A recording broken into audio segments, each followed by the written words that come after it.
આજની પાડલિયા ગામ ખાતે જે પીડિત પરિવાર છે એમના સમર્થનમાં એમના હાલ પૂછવા માટે અને એમની સાથેની સંવેદના રજૂ કરવા માટે અહીં ઉપસ્થિત થયેલા આજુબાજુ ગામોના સરપંચશ્રીઓ, ગ્રામ સભાના મુખીઓ, પોલીસ પટેલો, તમામ પદાધિકારીઓ, વડીલો, યુવાનો, માતાઓ, બહેનો, ભૂલકાઓ,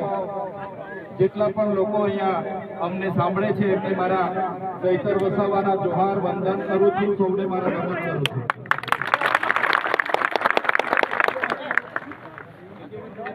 બે ત્રણ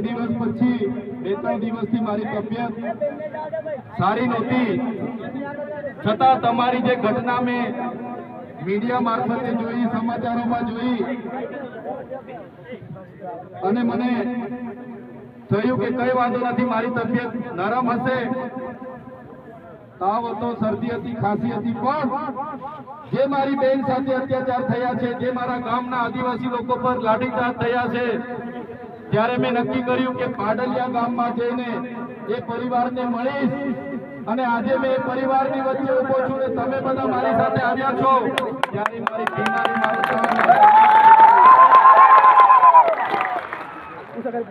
સાથીઓ આવીને મેં જાણ્યું